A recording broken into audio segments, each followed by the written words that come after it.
Hi. So now we're tackling example 7 and 8, which example 7, 8, and 8 are pretty similar to example 5 and 6, but we are given some different information, so you got to watch yourself.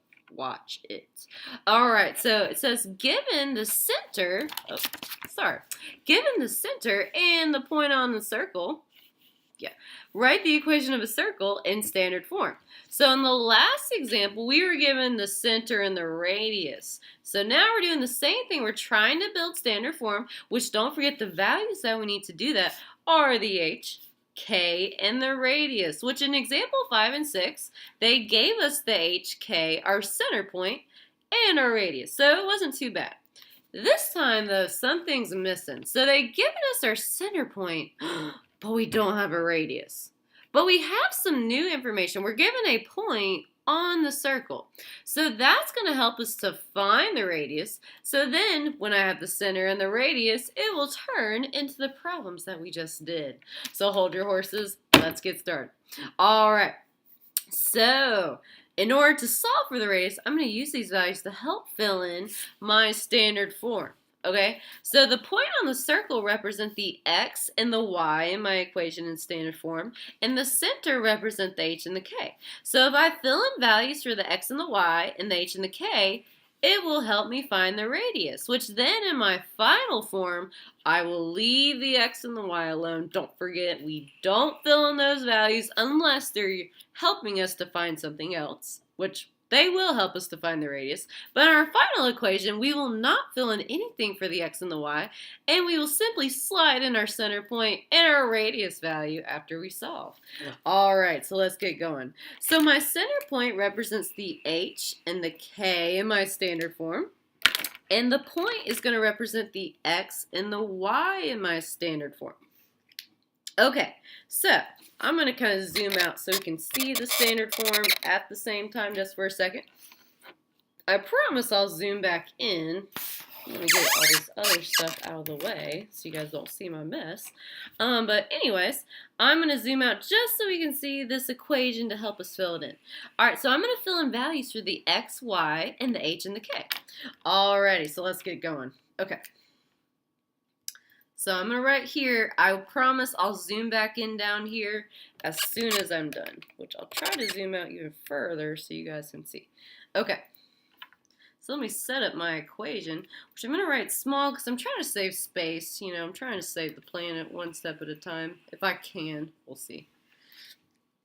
Okay, so I'm going to fill in my center point and my point, which the point is the x and the y in my equation, and the center is the h and the k. Okay, so my x value is 1, so I'm going to do 1 minus my h value, which is 0. So 1 minus or plus 0. 0 doesn't really have a sign, so I'm just going to say plus 0. Alright, and then the next part is y minus k. So my y value is the 3, and my k value is 0. So I'm going to say 3 minus 0, or since 0 doesn't have a sign, I'll keep it positive and say plus 0. So I'm going to say 3 plus 0. Okay, and we're trying to find the radius because I currently don't know what it is, and I must know it to write the equation of my circle. And don't forget, you guys, this equals the radius squared. All right, I'm going to zoom back in now so you can see it. Okay, so I'm going to solve for my radius, which then I can build my equation from there. All right, so I'm going to simplify this down. So 1 plus 0 is just 1. Alright, and then 3 plus 0 is just 3 equals r squared. Okay. I was going to keep it purple, but that's okay. Alright, let's keep simplifying. So what is 1 squared, or 1 times 1? It is 1. And what is 3 squared, or 3 times 3? It is 9. Okay, so my radius squared, I'm going to change it back to purple because that's super irking me. Why did I do that originally? Alright, so 1 plus 9 is r squared. Alright, guys, we're getting close to finding our radius. So 1 plus 9, that will simplify to be 10. Bam.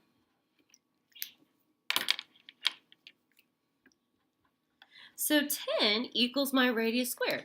Now the only thing left I have to do is to undo this squared because I want to know what the radius is, not the radius squared. Okay, so how do we undo a squared? We do square root both sides. Okay, so the square root will undo the square. So I'm left with the radius equals the square root of 10, which I'm going to write that over here. I'm currently running out of space, which is a problem, but it'll be okay.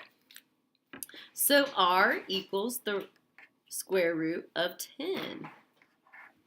All right, you guys, so remember, the only thing we need to fill in the values for our equation are the h, the k, and the radius squared. Okay, so since I have my center point already, and now that I know r, I can set up my nifty equation. All right, which I'm going to try to fit it right here. I did not plan this out very well. Okay. I don't know if I can write this small. This was not thought out well. Yeah, that's not going to be enough space. Okay, I'm just going to have to write this. I'm going to have to make a decision. I'm going to write this on the paper below since I didn't plan this out very well. Jeez, Miss Long. Okay, it'll be okay. I was trying to save paper, but then ended up wasting paper. Goodness. And look, my cat is so excited to solve, so let's get going. Okay, so I'm going to set it up. Alright, so my standard form has my x and my y, which I keep not color coding. It's bothering me. Sorry, I was being really OCD right now.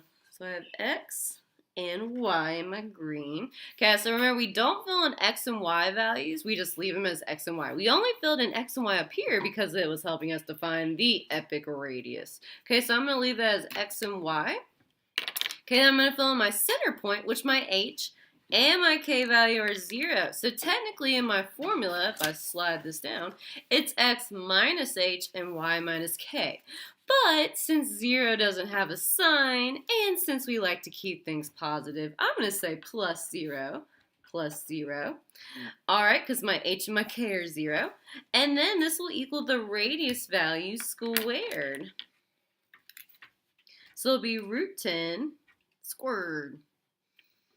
Alright, and now I just need to simplify, and then I'll be done. I'm going to slide this up a little bit. Alright, so x plus 0 I can combine. X plus 0 will just simply be x. So this is going to be x squared plus y plus 0 I can combine. Y plus 0 is just simply y. So this will be plus y squared. And then equals the square root of 10 squared. Okay, so remember, since square roots and squares are inverses of each other, what will happen when they're side by side? They will cancel each other out. So this will simply just equal 10. So guess what, you guys? I filled in my center values as well as my radius, and that's all I need to build my equation. So this problem is donezo. Bam. Now, looking back here, technically I could have just found the radius squared, which equaled 10. Okay, I ended up square rooting over here. So technically, you guys, since my equation equals the radius squared, technically I didn't have to solve for r because it just wanted the equation of a circle. So I technically could have stopped right here and just set it equal 10. Instead of having to square root it and then square it again. It's not wrong to do what I did, it's just not as efficient, which as mathematicians, we like to be efficient. So if you wanted to, you could just find the radius squared, and that's what your equation equals, and you didn't have to square root both sides. But, I mean, we do like to find the radius, so it's not bad to solve for the radius, but that's just a little helpful tip. Sorry. Alright, and guess what, you guys? That's all we have for example 7. And guess what? Example 8's pretty much the same thing. So if you understood example 7, you can try example 8 on your own. Have fun, you guys.